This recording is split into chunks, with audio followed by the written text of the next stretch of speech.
We've got another real treat this afternoon, and I'm going to be very quick and let them get to it. We have Caroline Brader-Watts, who will be moderating a conversation between Scott Eyman and Leonard Maltin.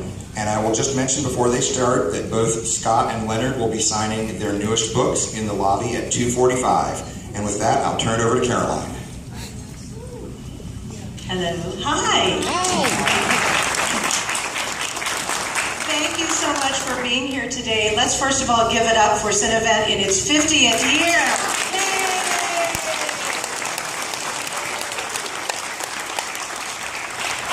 Can I just say one thing? Absolutely.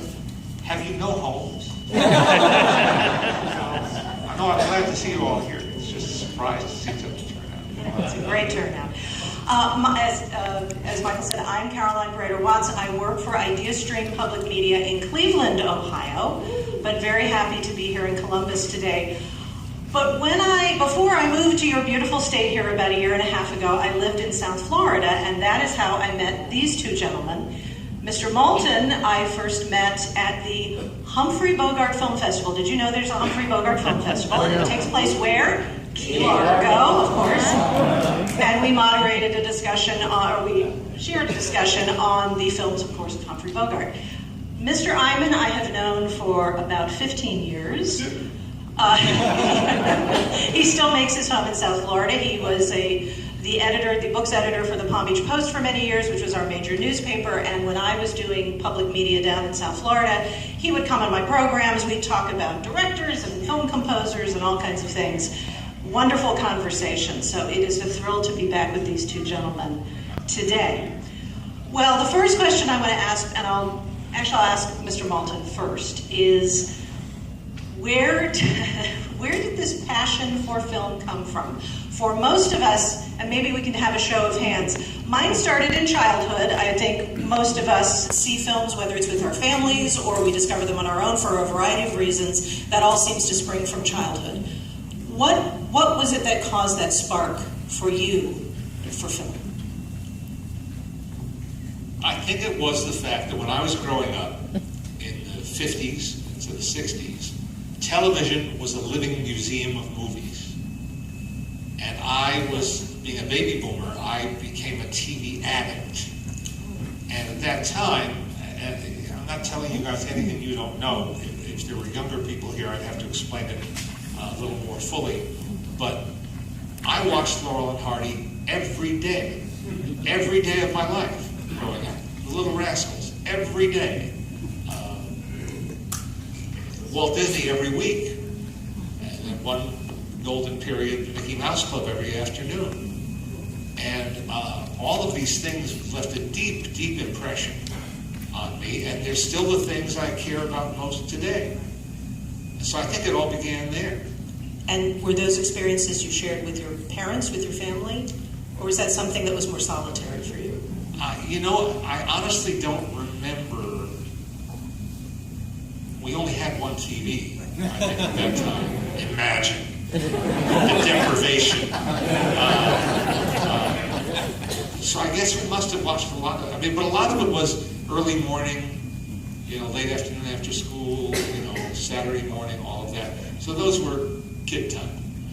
And I think there is something to be mourned in that we don't have that communal experience at home anymore with all our devices and all our tablets and all of our things.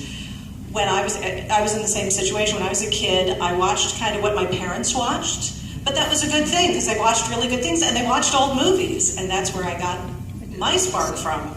And that's not an experience we all have anymore because there's channels for children, there's all kinds of different distractions, that sort of thing. Fragmentation. And narrow casting too. Yeah. When I was growing up, you didn't have to go to Turner Classic Movies. A sole channel on the dial. I use all these old words. It still applies. Yeah. You didn't have to go someplace to see old movies. You just had to switch the channel because this channel will be showing a W.C. Fields movie, this one might be showing a Bogart movie, and this one might be showing Charlie Chan or something like that. They were everywhere. They were unavoidable, I guess is what I'm saying. It was unavoidable to see old movies at that time. And Scott, I know this convention, this festival in particular, had a big part of your upbringing, didn't it? Oh, yeah. Unlike, let's see, you grew up in Teaneck, and you had WOR, and you had the $1 Million Movie, and you had all these New York stations that were churning films all the time. I grew up in Cleveland. Please, no hatred. And we had the only thing we had was the Paramount package, the 30s. So I saw W.C. Fields and a few other things, but there wasn't a lot there. I didn't get that immersion that you did. What did it for me was 2 movies, actually. Harold Lloyd's World of Comedy in 1962 or 63. I think it was 63 when I saw it, so I would have been 11. And I'd seen some like Funny Man TV series and clips, flicker flashback things on television, and this silent thing interested me. So I conned my grandmother into taking me to see Harold Lloyd's World of Comedy, which was in a theater which was in what is euphemistically referred to in that area as a changing neighborhood. So she wouldn't go in because God only knows what would happen if she went in and had to sit in the dark theater in a changing neighborhood. So she dropped me off, and she stayed in the car for 2 hours while I was inside the theater, you know. So in case I came out, I wouldn't be attacked and murdered in the 20 feet between the doors and the car. So I went and saw Harold Lloyd's World of Comedy, and that intrigued me sociologically. That's not a word I would have applied at the age of 11 or 12. But the clothes, the cars, the buildings. It was so different than what I saw around me. And also, of course, the gags, the structure, how he worked comedically as opposed to the people I was seeing on television like Jack Benny. Okay, it was a different vibe. It was visual as opposed to verbal. And then the second one that got me, you laugh, was The Sons of Katie Elder. About a year later, about 64, which I went in to see. It was on a double bill with The Family Jewels at the Center Mayfield Theater. Do you guys remember the theater where you saw movies? I can remember exactly which theater I saw every movie I've ever seen. Me too, and I wonder if today's generation can possibly have that same feeling about having seen a movie in Multiplex 4. No. But I went in to see Sons of Katie Elder, and it was crowded. I had to sit way down in front, like 4 or 5 rows from the front row. And I usually sat in the middle. But here I was stuck in front of the theater looking up like this. And I suddenly noticed the grain in the film. And the grain was alive, and the film was alive. And on the one hand, I was watching the story and the acting. It's a good movie. But I was also watching the film itself as it sped through the projector. And I had this interesting sensation of watching a living organism unfold. It was like microphotography that you in the National Geographic special, you know. So it was a two-part thing. The Harold gave me a sense of film as a window into the past. Right. And at this point, I wanted to be an archaeologist.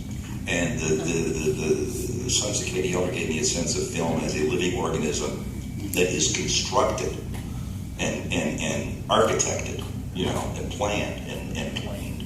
And it just, those two things combined to this pincer movement for me. You were ahead of me on that count. I also saw Harold Lloyd's World of Comedy when it came out at the Fox Theater in Hackensack, New Jersey, on a double bill. I think it was the bottom half of the bill with Billy Budd. I only barely understood. That's an interesting combination. Yeah, but about 3 or 4 years earlier, my parents took me to the Guild Theater on 51st Street, the theater that was right behind Radio City Music Hall. It always seemed like a mistake. Why would you build a movie theater behind Radio City Music Hall? Only later did I learn that Radio City Music Hall was never intended to be a movie theater. It was not a mistake. It was a deliberate idea. But that's another long story. But they took me to see Robert Youngston's The Golden Age of Comedy. Yeah. And I was either 7 or 8. And I remember they had a standee of Laurel and Hardy and Gene Harlow from Double Whoopee outside the theater. And that was a real turning point in my life.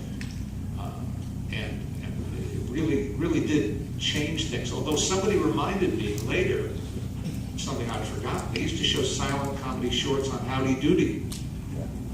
And I was a big fan of Howdy Doody, and so I had been exposed to some silent comedy already.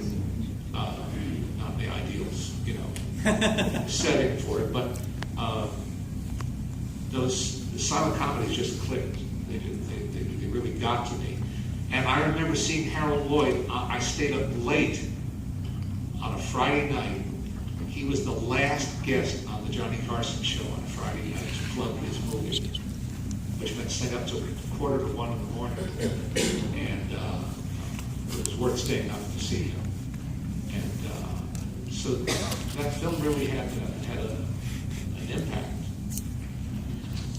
What specifically is it about this particular art form that it speaks to you so much? I mean, I know, like, Leonard, I know you wrote a wonderful book about radio, the golden age of radio, and I know that I'm sure you all love theater, you love dance, and you love all of the art forms. What specifically is it about that film that made a difference for you? Well, I think part of it is what Scott already touched on, that time travel component. The idea that you're seeing something different, a different time, different place, different fashions, different cars, different settings. I think that's a big component of it. There's the escape of it. There's the sheer escapism. Escapism gets a bad rap, I think, sometimes, because if you go to see Fred Astaire, Ginger Rogers movie, and you leave the theater walking on a cloud, that's a very high form of art, I think. I don't think there's anything frivolous about that. Is it a form of escape, not just for the enjoyment of it, but to deal with difficulties in life as well? Well, for instance, I was terrible in sports. I had and still have no physical skills whatsoever. I managed to get on and off that elevator, and that's about it. So I was an indoor kid. I loved to read. I read comic books incessantly, and so I think that's part of what attracted me to movies.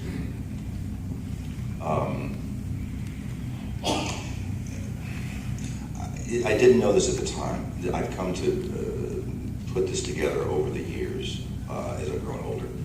Is that I think for most people, movies are either an escape from life, or they're a lens through which you can view life and come to judgments through experiencing other people, other places, other times. For me, they started out as a means of escape, emphatically a means of escape. I had a dreadful environment. So anytime I could go to the movies was time out of the house, which was the goal. It was safe, and nobody thought anything of it. They thought I was a changeling. Really. They had no clue where I was coming from. And I mean, I distinctly remember throwing a screaming fit, which I did not usually do, when I was 8, so about 8, because I wanted to see a double feature of The Great Caruso and something else. Well, I must have been the only 8-year-old in the continental United States throwing a screaming fit over seeing Martha Wanza. I mean, that's amazing. And there's absolutely no reason I should be married today, given the proclivities I was exhibiting. But it started out as a means of escape, and it became a way of assimilating my great interest in. Well, as I said, I wanted to be an archaeologist through my high school years. I wanted to be an Egyptologist and go over to excavate tombs and all that, which is essentially what I've been doing for the last 35 years in literary form. I'm making the past come alive, so it's an ascertainable reality again, for modern audience, for modern readers. But this was an incremental realization. I didn't realize that I just sort of shifted from one avenue to another, my interests. Just for the record, I never put on a fit by Mario Alonso in my life. just putting it out there. Was there anybody you did have a fit over? Curly. He's fabulous.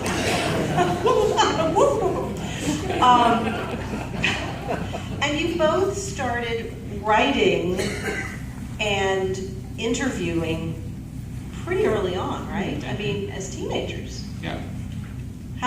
Tell us a little bit about that, because to me that's fascinating. What did you do? What were your early experiences in that? I had the good fortune of living very close to Manhattan. I was in Teaneck, New Jersey, which is just 5 miles over the George Washington Bridge. In those days, less trafficy days, it was 20 minutes to Midtown. So it was, an easy trip to make. And my parents, once I was about 12, my parents let me go with my best friend into the city. They were not worried about our safety. And I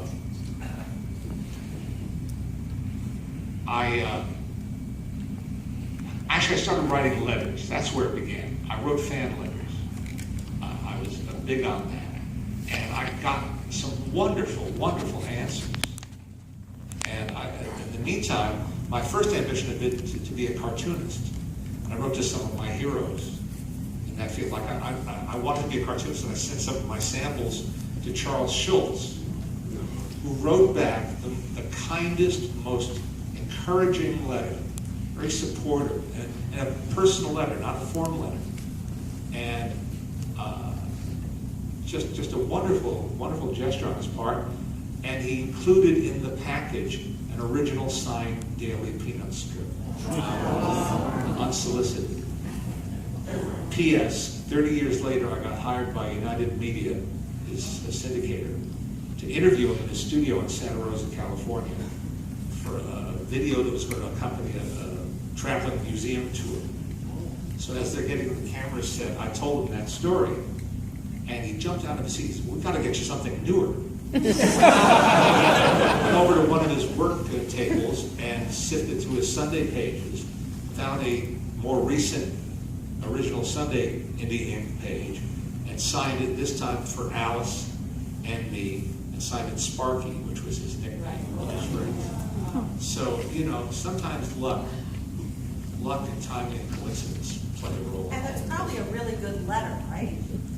I guess I wrote pretty good letters. Yeah. Some of them, I've seen a few and they embarrass me now.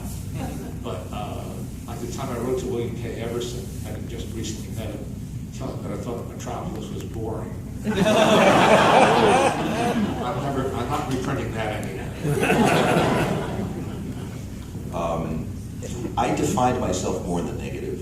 I knew what I didn't want to do more than I did what I wanted to do. So I knew I wanted to start, writing and interviewing people. I think Kevin Brownlow's Parades Gone By was a huge influence on me. A whole generation of historians, actually. And I knew what I didn't want to do because I started to read seriously and read books about writers and read books about artists and all these other things. And then I read books about movie people, and they were on such a superficial, trashy level. And I didn't see any reason why a book about a movie director or an actor should be written on such a mediocre level when we think of writing a book about an author like that. So I was kind of coming around to the idea of writing serious books about people that usually weren't treated seriously. And the first person I interviewed outside of Cleveland, Andy McLaughlin came through to push a movie, or Earl Holliman would come through to push a movie, so I would talk to them. But the first person I interviewed in Los Angeles was John Wayne, and it's been downhill ever since. If that's your first out of the box when you're 21 years old, why should you be worried about talking to anybody else on the face of the earth, including the Pope? By the way, we used to get the New York Times delivered every morning in my household in Teaneck, and I always read the movie reviews, and I forget it wasn't Bosley Crowther. I forget who reviewed The Sons of Katie Elder, but they said what an impressive woman it must have been to have childbearing possibilities over so many years' time. With the span of ages of those four sons of Katie. And the sizes. Well, I did want to talk a little bit about your writing, and Leonard, I have to tell you, when I was in the 70s and 80s when your guides were coming out, how often did they come out? Like was there a certain interval of years in between them? Yeah, it kept changing. The first one came out in 1969. Right. That's the only one that has pictures. There's a picture section. People remember that for some reason. Then it was 5 years before the publisher called me and said, we'd like you to update it. 5 years later. Then it was 4 years before we did a third edition. And then they said, let's do it every other year. Okay, that's what I thought. I got a contract to do it every other year. And then in the early 80s, two things happened simultaneously. I got on this television show, quite a fluky circumstance that I got on Entertainment Tonight, at the same time that home video was mushrooming. And my editor called me and said, I think we need to do it annually. And so that's from the mid-80s on, it was every year. Well, I have to tell you, every time a new edition came out, I would go buy it immediately. I would go hide in my room for several hours and check off every film that I had watched in your book. And was so excited when it was, the ones that you gave the glowing, the really big reviews for, not the bombs. But that was like something I did every time one of your books came out. So I can mark my teenage and early 20s by doing that by your books, because they were just essential to me. Well, people tell me all sorts of stories. They used to read it on the subway, like a novel. Yeah. People invented genres, like the Johnny genre. Yeah. Johnny Concho, Johnny Bravo. The most unusual things. Yeah. And in 1 week's time, I met two different people to stop me on the street in New York. One said, you know what I do with your book? I said, that kind of fisheye look. I said, what? He said, I take your ratings and I double. And then I know if I'm going to like the movie. Okay, fine. And another guy stopped me and said, you know what I do with your book? I said, what? He said, I take your ratings and I cut them in half. Whatever works, right? To each his own. Yeah. Scott,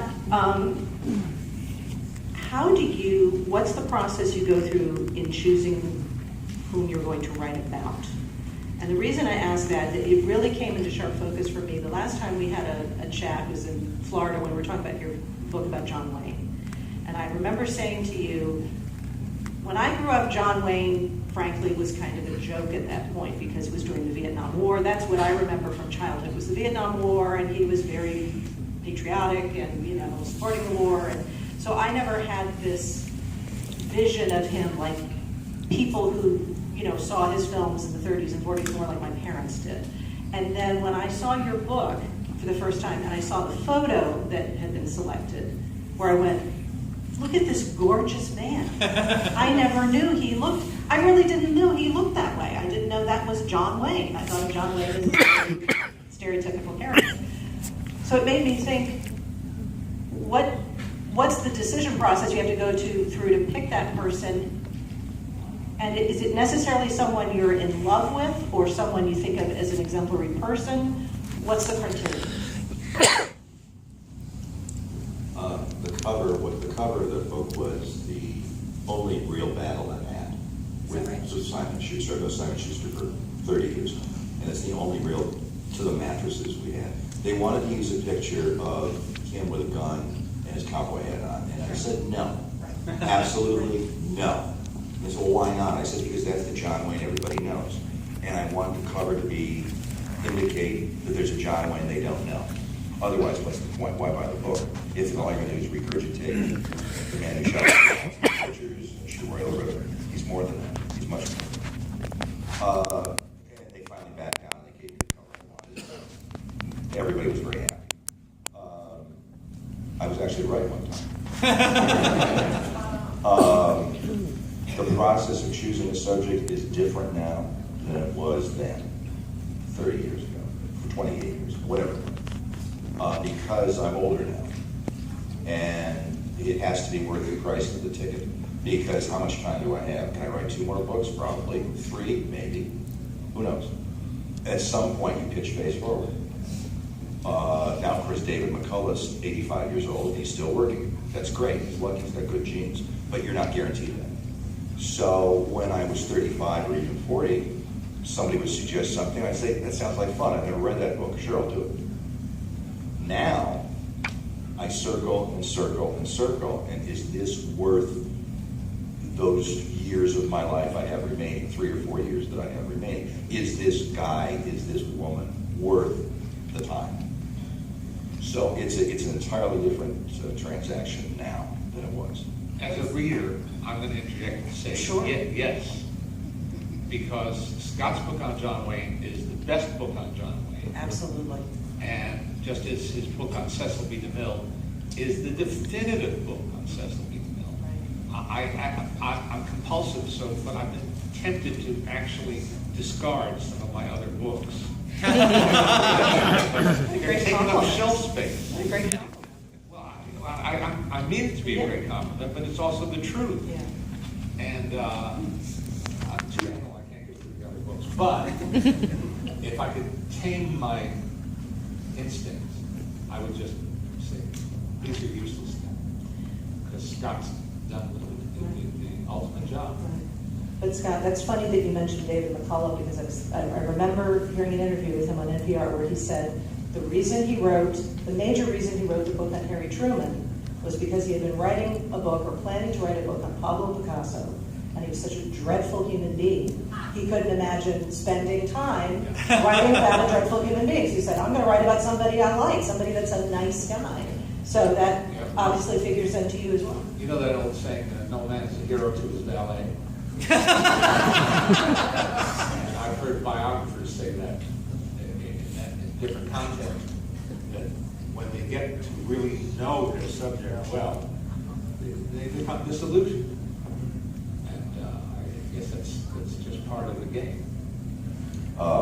Sometimes not. People ask me, what was the book you loved writing the most? And I always tell it was the Lubitsch book, my book on Lubitsch, because he was such a fully actualized person, what Schlenk would call actualized. He was exactly the person he wanted to be. He made exactly the films he wanted to be, and nobody got in his way, and nothing got in his way until his heart broke down. But he loved being him. And the most difficult book controversy was John Ford, because it was like being watching a telephone booth with 12 Eugene O'Neill characters. And they're all mean, and they're all snarling at each other, and they're all stinking drunk. And I had to keep watching the movies to remind myself why I was writing the book, because you get over this, any kind of romantic ideal, the talent cares who it happens to. Talent doesn't care who it happens to. And some people are great stewards of their talent, and other people spend it like they're drunken sailors. Ford was not a particularly pleasant human being, but he was a stupendous artist, a stupendous American artist. And I had to keep watching the movies to remind myself why I was doing the book. So to answer this long, involved way to answer your question, no, I don't have to love my subject, but I have to respect them as artists. That's mandatory. That's mandatory. Now, there are people that will spend 15 years writing a 2-volume biography of Joseph Goebbels. I am not one of those people. I might read those books, but I have zero interest in spending time with a human beast. So there has to be something there to validate that human being in my eyes. And it can be their life, it can be their work, hopefully it's both, but it has to be something. What era do you think is not just your favorite maybe, but the most successful? Does that make sense? That does the medium proud? I mean, I know there's examples of things throughout history, but is there any one era that you continually go back to? I love the 30s. I just love the 30s. I never get tired of watching films from that decade. Even mediocre films. There's always something that catches my interest. The Art Deco sets, or the wonderful character people who turn up sometimes tiny little roles, but always bring something extra to those parts. Of course, the writing. And again, even in some of the minor films, or even B-movies, the craft of writing was alive and well at that time. And these are guys who were short story writers, who were journalists, who became screenwriters, and they knew how to tell a story.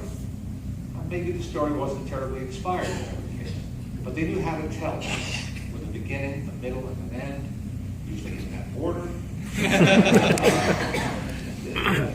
The sidebar. Screenwriters and directors today have invented a new cliche to dodge the old one. Well, how many films, if you people still, I know some of you are still active moviegoers, some less so. If I see another film that begins with a scene and then says 48 hours earlier, 1 month earlier, I'm like, this is to avoid having a linear script. Well, I have news for you guys. We've made a new cliche. So you haven't really dodged anything. Except giving us something to make fun of. For me, it's the teens at 12. Silent film. Because you're watching an art form being created. And who gets to do that? I mean, it's like watching the Etruscans put together pottery, or the Romans put together architecture. I mean, it's just an extraordinary experience to watch them figuring out characterization, storytelling, photography, and when did they start using the over-the-shoulder shot, getting away from the front row center long medium shot. It's just fascinating to me to watch an art form being created incrementally, moment by moment, film by film, year by year, until by the 1920s, there it is. It's a bouncing baby, and it's walking, and it's talking, and it's fluent, and it makes its needs known. And there's an audience for that baby, you know, and the audience continues to grow. That's an astonishing thing to witness. I couldn't agree more. We were talking earlier about that communal experience of film watching in the past, and now we have so many ways to watch films, many of which don't involve leaving your house. You know, there's Netflix, all the streaming services, all your tablets, all your phones. Is that a good thing or a bad thing for this industry? It's a reality. It's too late to weigh in on that. It's happened. It's here, and it's not going away. I saw somebody in a coffee shop yesterday with their iPhone propped up horizontally, watching a movie. I should have, appalled, but it's a reality. There it is. They're the ones who are losing out, except if it's a movie you already know. Losing out in terms of just the viewing experience? Yeah. The communal experience, the viewing experience, all of that. There's still no substitute, no true substitute for sitting in a darkened room with a screen that's larger than life, sharing a film with a like-minded audience, an audience with simpatico, which is why these conventions are so great. Right. Because you know you're sitting with the right people. People have all sorts of complaints about the movie-going experience nowadays. I hear them, I get them, I sometimes experience them too, but I tend to go to, of course, press screenings, which is one step removed from real life.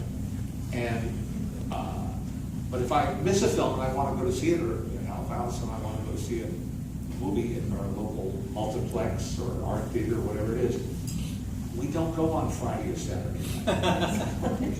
We go Tuesday night. We go Thursday at 4 in the afternoon. So we try to spare ourselves some of the slings and arrows of crowds. But Scott and I were talking earlier about how to get millennials more involved, young people more involved in film, particularly classic film. And it would seem to me that this accessibility of film would help, right? It would seem. No, it doesn't. That's right. I teach at the University of Miami. Leonard teaches at USC. Now, it's never been easier to see everything. When I did my Lubitsch book, which was 1986, I think it came out, I had to go to Munich. Yeah. I had to go to Munich. It might have been 89. Anyway, I had to go to Munich to see all those movies, all those German movies. I could see the American stuff here, but I had to go to Munich to see all those German movies. Because with one or two exceptions, they weren't accessible in America. Every film I went to Munich to watch is now available on DVD or Blu-ray or streaming right now. Every single one. Now, that is a glorious thing, and you save a lot of money on travel expenses as well. That said, the kids that come into my film history classes, you can't assume they've seen anything. Anything. And when I was your age, and I try not to be one of those old cockers, because I don't know about you, but when I was 18 or 20, I heard a lot of people tisk-tisk-tisking about this younger generation, and they were as full of it as I thought they were, in most cases. So I'm not going to be one of those guys. I refuse to slide into that. That said, it's interesting, because I always give them who's seen this, who's seen that? They've all seen The Shining. This is interesting, because Kubrick is cool, and cold, and ironic, and he's scary, okay? So they love that. That's a touchstone film for millennials, for that generation, and that's a good thing. Have they seen Casablanca? No. Some of them have seen Wizard of Oz, but we saw The Wizard of Oz on Thanksgiving on CBS for 30 years. They don't do that anymore. So the kids haven't seen it. And it was an event. And it was an event, the whole family gathered around. So, but they haven't all seen The Wizard of Oz. They haven't all seen Gone with the Wind. So you can't bring the expectations today to 18 or 20-year-olds that were brought to us when we were 18 or 20, because we'd seen The Wizard of Oz, and we'd seen Gone with the Wind, and we'd seen Casablanca. These kids have seen Psycho and The Shining, okay? And they like Hitchcock for all the same reasons they like Kubrick, because he's ironic and a little chilly, and he doesn't do sentiment at all. Right. And one other really old movie, Star Wars. That's a good. No, that's an old movie. And believe it or not, it's over 40 years old.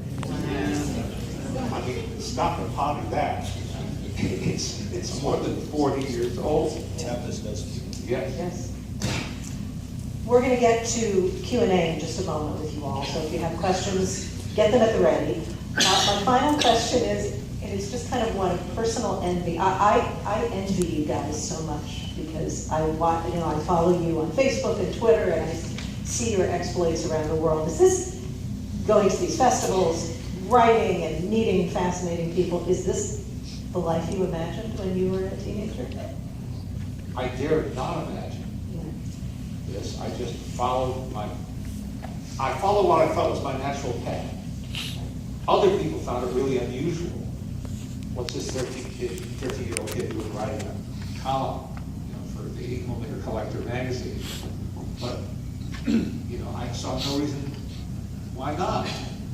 I saw no reason why not to write to some of my favorite entertainers and filmmakers and cartoonists, and in some cases conduct brief interviews that way, correspond, or any of the other things that I did. But I never sat down and thought, how will I make a living at this? Is this something I can actually do? And I never got that far. Was there any other profession you thought considered other than something in film? Buggy whip manufacturer. But I was told that there was no future, so I stuck to this. But I really didn't know what to do. When I graduated from NYU, journalism major, I really didn't know. I'd already been selling some freelance articles, and I actually had just done my first book, the first edition of the movie guide. But it was still freelance work. And I didn't know what I was going to do, for real, to make a living. And I'm still not sure I do.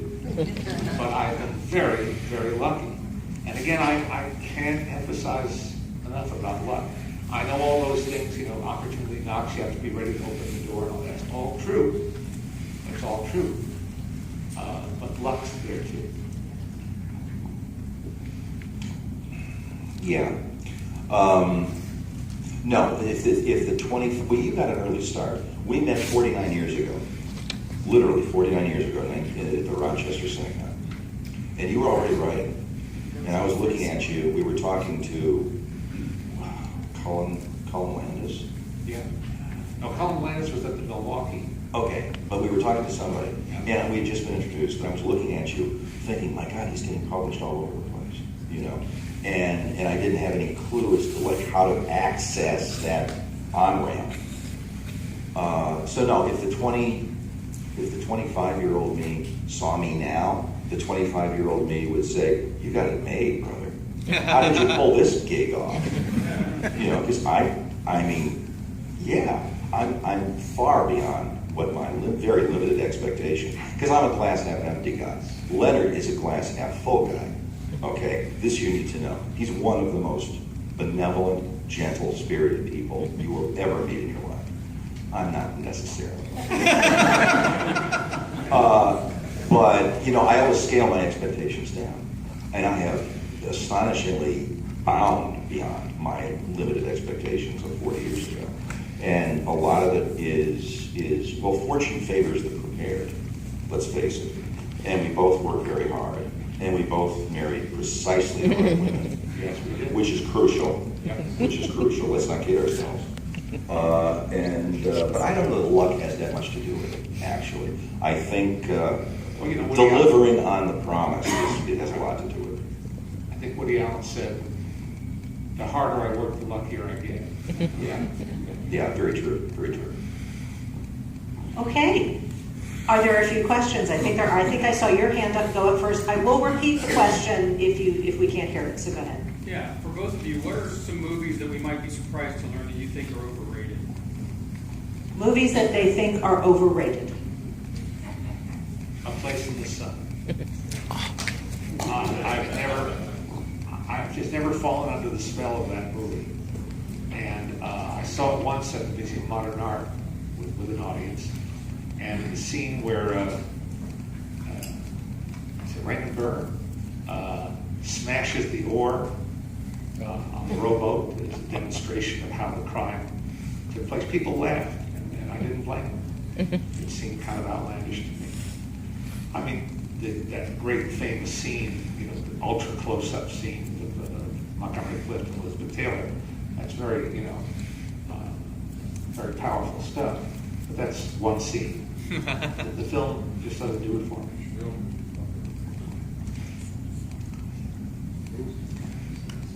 I've never been able to appreciate Star Wars because I think the acting is atrocious.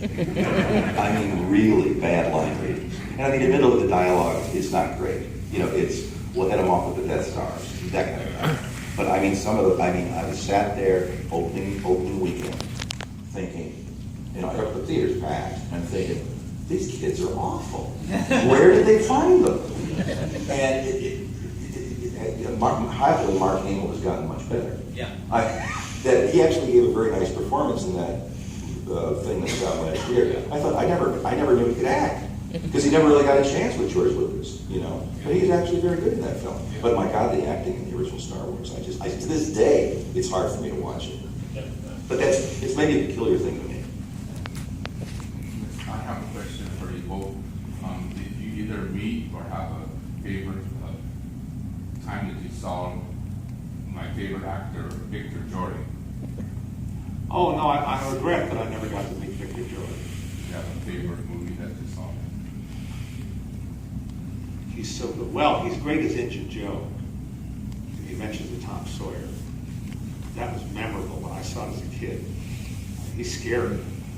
He's really scary. The carpetbagger in Gone with the Wind. What's his name? Jonas Wilkerson. Love him in Gone with the Wind. Yeah, I love it. Yeah, your experience teaching made an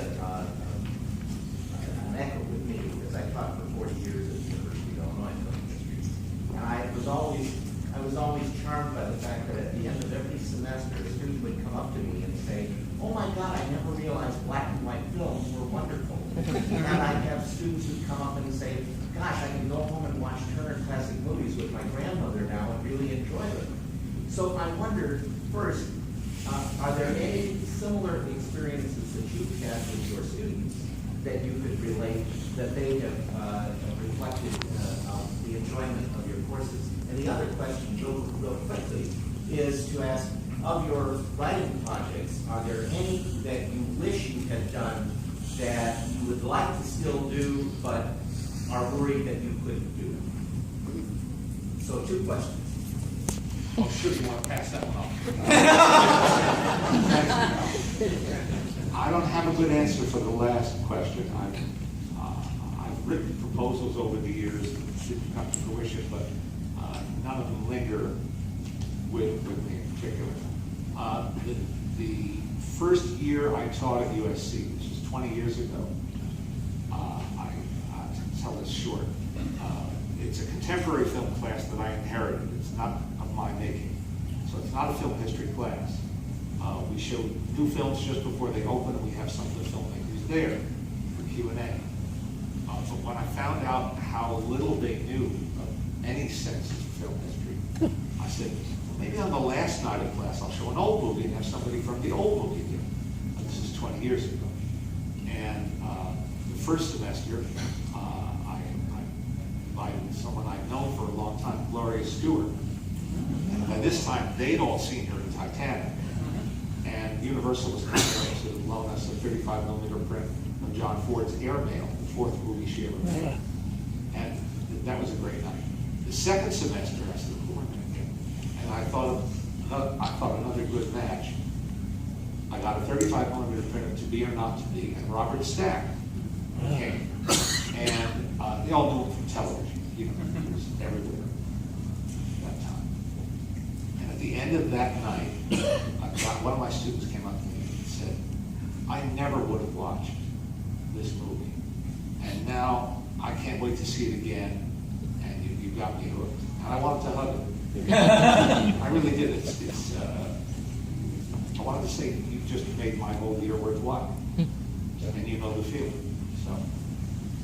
Well, most of my kids are filmmakers. And because Miami has a big filmmaking program, so the production, screenwriting, directing, acting, majors. So I don't have to get over the black and white problem. Because I tell them right up front, I said, if you got a problem with black and white, you need to leave now. Because you'll be watching a lot of black and white. Yeah, you always have those moments that like validate your existence. I think most recently I teach a genre class once in a while if I'm feeling ambitious, which I'm feeling less and less these days. And I did Westerns. Well, that's getting over the hump with kids, you know, now, because Westerns basically been in hospice for 30 years on morphine drip.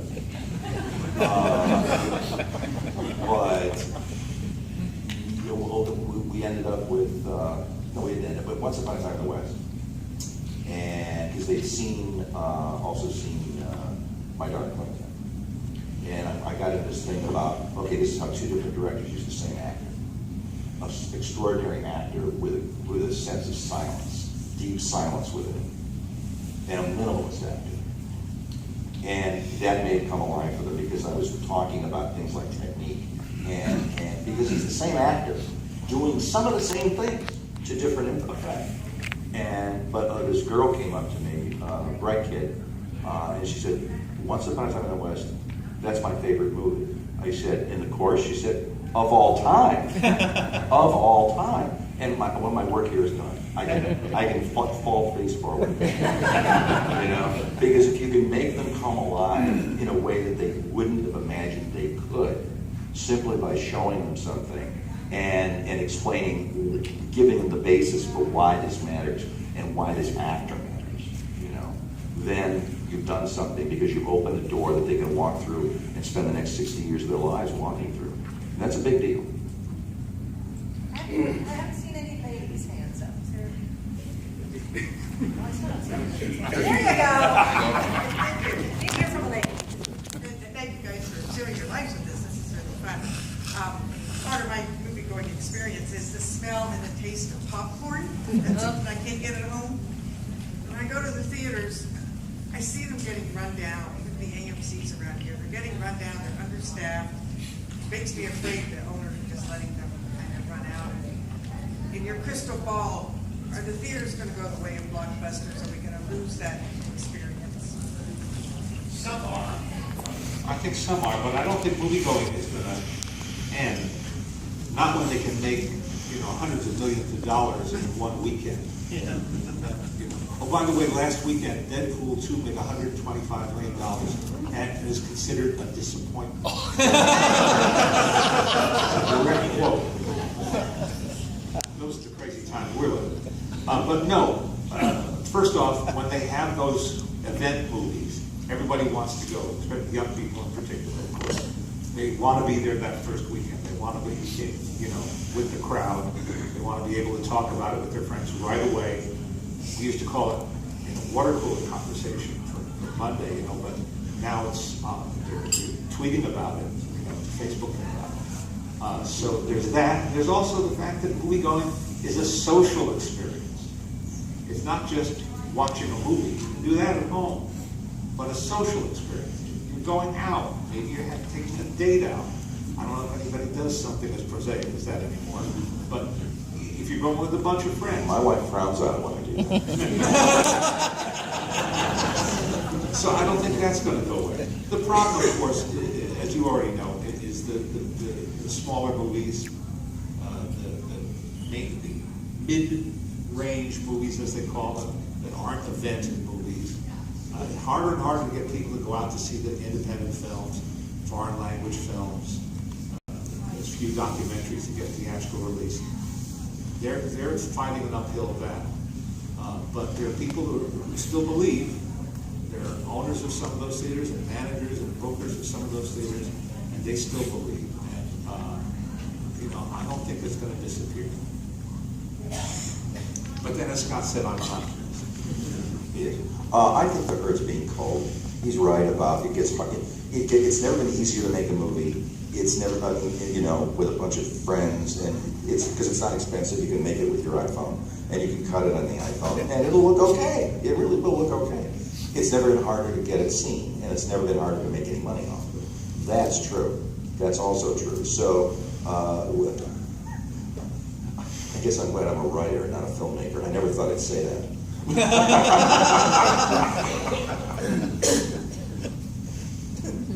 have, Leonard and Scott are going to be signing their books in just a few minutes, so we have a little more time. What books would that be? Any book you want to sign. Doesn't even have to be by you. It's true, we will sign it. And we'll sign each other's books. That's awesome. That's awesome. The gentleman in the lovely tuxedo shirt. Oh, thank you. I dress for the occasion. First off, I really want to compliment Leonard Maltin on writing the very first essential history of animation, at least that I've come across.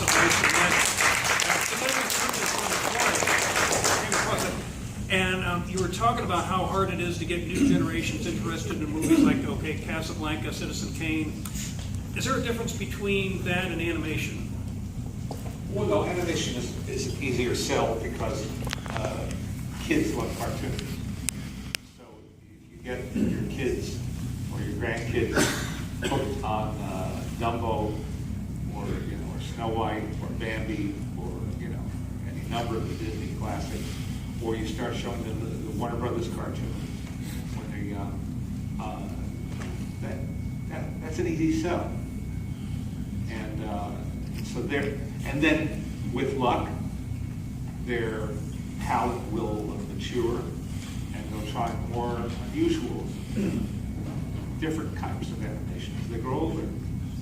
Again, I'm an optimist. One last question. I have to wait. Mr. Maltin, I was wondering, did you find it more and more frustrating to come out with your catalog of films in the fall, and then it would be just in time for a whole new crop of films to be coming out? I mean, it would make it kind of outdated as much as I loved your books. So I was wondering I made my peace with that. That was just the way it was. No matter when we came out, there's a gap between finishing the writing and going through the editorial process and the physical process of printing the book and proofreading the book. And so there's no way we were going to be absolutely current. It just couldn't be done. You can do it online, but you couldn't do it in a book. And so, as I say, I made my peace with it.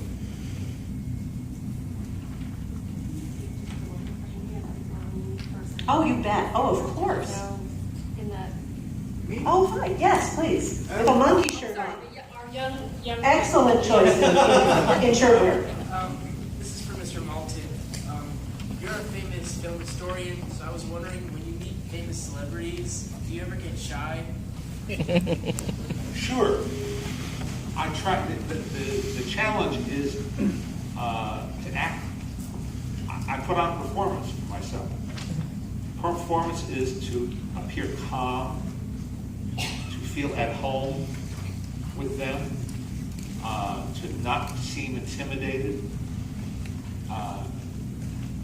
Many or all of which can be phony. But that's the appearance I want to try to convey so that they'll feel comfortable and maybe will open up to me and feel comfortable talking to me. But sure, I mean, it's, these are not mere mortals. and it's exciting and it's fun to meet so many of these people. Let's give a round of applause to our guests.